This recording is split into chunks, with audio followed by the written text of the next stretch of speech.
Have you ever heard of Eddie Christiani? I have now. No, to be truthful, I had, because he's the first electric guitarist in Europe, I think, not just in Holland. So he's a real trailblazer, and it's an honour. I wish he was here. I know he's not very well tonight, but his partner is here. I was very happy to meet her. But I sent him my respects and my love, yeah.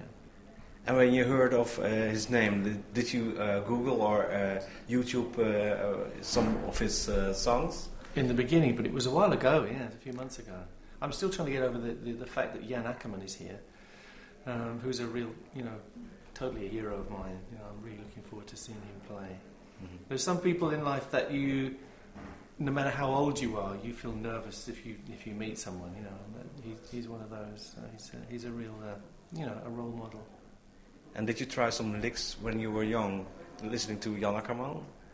Yeah, because Hocus Pocus was a huge hit when I was a kid, when I was just starting. And I'm sure I tried to play it, and I'm sure I failed, because he's very, he's a wonderful technical player, one of the first real technical rock players in the universe, I think. What's the secret about your sound?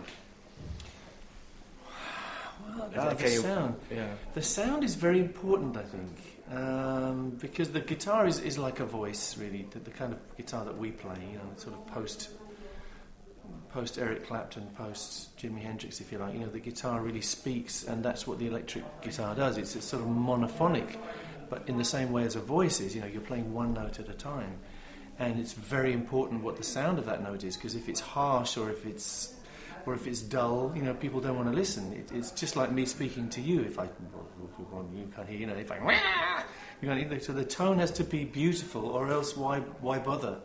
So how you do it, I don't know. I think it's just experiment, and it's very noticeable that it depends on who picks up the guitar as to what the guitar sounds like. I think that's the great thing about the electric guitar. You need a certain amount of technical ability to play it, but not very much, if the truth tell. There's people like Kurt Cobain, who was really not very technically adept, but was still able to communicate something incredibly strong. So I think that's the great thing about the electric guitar. It somehow channels people's emotions, their passions, and their anger or their sadness or their joy. And I think the electric guitar is here to stay. Mm-hmm. Is it something to do with the fingers? Yeah, I think everything's in the fingers, but there is a communication between brain and body and fingers and spirit and emotion, which I think is largely unconscious. I think that's the truth. I think everybody just searches for their sound. You plug it in and you try, and you don't like it, so you try something else, and eventually you just find something. I was very lucky to find it early on. I just plugged my original guitar. This is a copy. This is one of the ones we manufacture these days, but I plugged my original in, which I made with my dad, and I plugged it through a treble booster because I'd seen Rory Gallagher do that, and into an AC30, and the sound that came out was just what was in my head. You have to know what you're looking for. You need the warmth and you need the articulation. As I say, like a voice, you look for your voice. And now you get an award. Are you honoured? I'm very honoured. See, deep down, I don't think I'm that clever, and there are plenty of people who can play much more technically and certainly much faster than me, and who are very innovative. I just play what I feel, if I can. That's my aim, and I'm just happy to be in the company. I don't feel like I'm better than anybody else. I'm just happy that people want to hear what I do, and this is a great sign of that.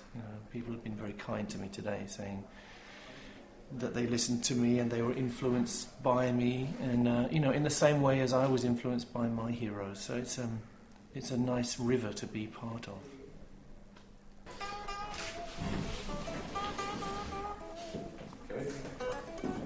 Uh-oh.